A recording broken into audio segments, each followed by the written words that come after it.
You know the jingle. Like a good neighbor, State Farm is, well, actually, they are currently unavailable. For decades, we bought a very expensive lie.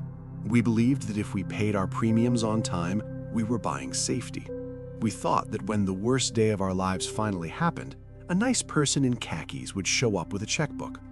But that promise is currently evaporating. Insurance is a business, not a charity. And when the worst day ever becomes the new normal, their business model breaks. They have exactly three choices: raise prices by 500%, go bankrupt, or run away.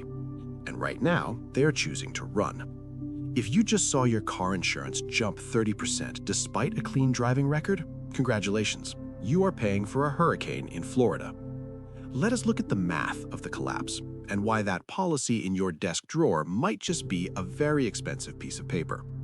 First, we need to look at the scoreboard, and let me tell you, it is bleeding red. The insurance industry, specifically the property and casualty sector, has been losing money on underwriting for the last 5 years straight. In 2023 alone, they lost over $21 billion on homeowners coverage. Why now? Why is this happening all at once? The media will tell you it is climate change. And sure, the weather is getting more extreme. Billion-dollar disasters, events that cause at least $1 billion in damage, used to be rare. In the 1980s, the United States saw about 3 of these a year. Now, we're averaging 1 every 3 weeks. But blaming the weather is too convenient. It lets the financial system off the hook. The real problem is not just the wind speed, it's the cost of putting the pieces back together. It's called social inflation and repair cost severity. Think about your car for a second. You've probably noticed your premium jump even if you drive like a grandma. Why? Because 10 years ago, if you backed into a pole, you dented a piece of plastic. You took it to a shop, paid $200, and they hammered it out. Today, that bumper is not just plastic, it's a nervous system. It has parking sensors, backup cameras, blind spot radar, and LiDAR units. You dent that bumper now, you're not just fixing plastic, you're recalibrating a supercomputer. That $200 repair is now a $2,000 repair. Technology made your car safer to drive, but financially ruinous to fix. Now apply that same logic to your house. Lumber prices, copper prices, the cost of labor, the shortage of skilled contractors. The cost to rebuild a home after a fire today is nearly double what it was just a few years ago. So the insurance companies are getting hit from both sides. The disasters are happening 4 times as often, and when they do happen, they are exponentially more expensive to fix. This is why State Farm, the #1 insurer in America, simply walked away from California. This is not a small regional player going bust. This is the house dealer leaving the table because he knows the cards are marked. When the biggest player in the game decides to fold, that means the market is effectively dead. To understand why the math is broken, you have to stop thinking of insurance as a savings account. It's not. It's a pool, a public swimming pool. Imagine everyone in your neighborhood puts a cup of water into the pool every month. That's your premium. The idea is that if one person's house catches fire, they can take a few buckets of water out of the pool to put it out. This model works beautifully, as long as houses catch fire one at a time, randomly, independently. But weather does not work like that. Floods and hurricanes do not pick one house. They pick the whole zip code. They pick the whole state. When a hurricane hits Florida, it is like everyone in the neighborhood showing up to the pool with a bucket at the exact same time. The pool is drained in 5 minutes. There is no water left. So, the pool manager, the insurance company, has 2 choices. Choice A, they can ask everyone to pour in 10 times more water every month. That is why your premiums are jumping 40%, 50%, or even 100% in a single year. Or choice B, they can kick the riskiest people out of the pool entirely to save the water for everyone else. This is what State Farm and Allstate did in California. They looked at the wildfire risk, they looked at the cost of rebuilding, and they said, "We're out. We are not selling new policies here." But wait, it gets deeper, because your insurance company has an insurance company. It is called reinsurance. Companies like Swiss Re or Munich Re. These are the whales. They insure the insurance companies against catastrophic losses. They are the ones who actually understand the global risk because they are the ones holding the bag when things go really, really bad. And the reinsurers, they are panicked. They are hiking their rates aggressively. They're telling the local insurance companies, look, if you want us to cover you for the next hurricane, you have to pay us double. Your local insurer cannot absorb that cost, so they pass it on to you. Or if the state regulators say no, you are not allowed to raise prices that much, the insurer simply leaves the state. They would rather quit the game than play a hand they know they're going to lose. And here's the hidden villain in this story. It's not just a greedy executive in a back room making these decisions. It's an algorithm. We have entered the age of algorithmic underwriting. In the old days, an actuary would look at historical data for your zip code. If your neighbors did not file many claims, you were probably safe. It was a broad brush. Today, they're not just looking at your zip code, they're looking at your roof. Literally. Insurance companies are using high-resolution satellite imagery, drones, and artificial intelligence to scan millions of properties in real time. The AI looks at your roof and says, those shingles are 15 years old. There's a moss on the north side. There's a tree branch hanging 3 feet over the garage. The algorithm flags you as uninsurable before a human being even looks at your file. They are micromanaging risk down to the individual square foot. And if you fall outside their perfect parameters, you are dropped. So what happens when the private market abandons you? Enter the twist. The government steps in with the insurer of last resort. In Florida, it is called Citizens Property Insurance. It's a state-run entity. It was supposed to be a temporary band-aid for a few people who could not find coverage. Now, it is the largest insurer in the state. But here's the trap.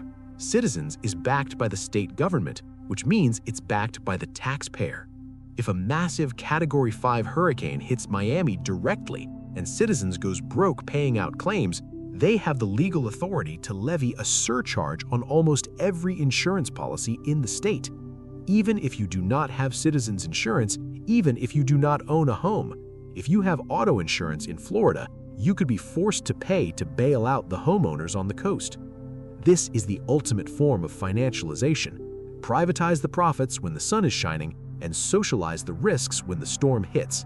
The private companies take the money and run. The public, you, are left holding the bag for the disaster.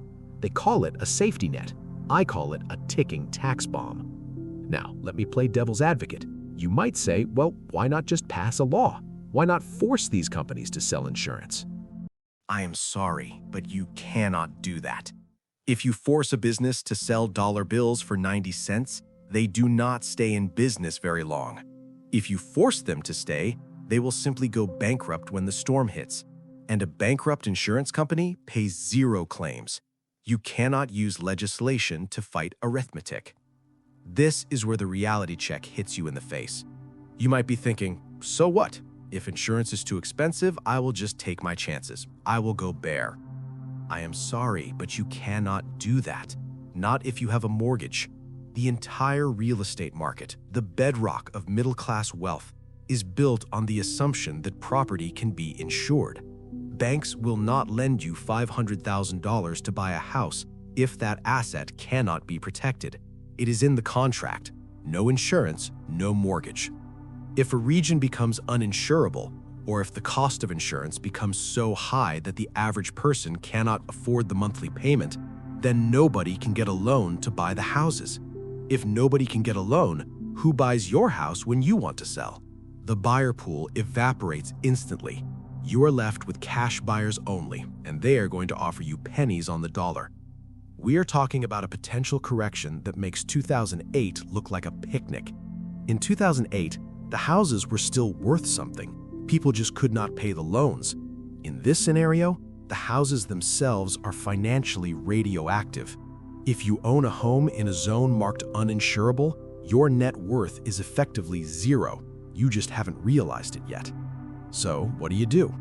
First, stop listening to the real estate agent who tells you real estate always goes up. That is malarkey. Prices go up when people can afford to buy. Here is your survival protocol for the next 7 days. Do not wait for the renewal letter. Go find your current insurance policy right now, dust it off, and look for the section called Exclusions. Read the fine print. You are looking for specific keywords: windstorm, named storm, surface water, earth movement. You might find that you are paying $2,000 a year for a policy that covers fire, but explicitly excludes the hurricane that is statistically 100% likely to hit you in the next decade. If you see those words in the exclusion list, understand that you are standing naked in front of a tornado. You are effectively self-insuring, you just don't have the bank account to back it up. If you have the cash, fortify. Impact windows, strapped roofs, anything that makes the algorithm hate you a little less.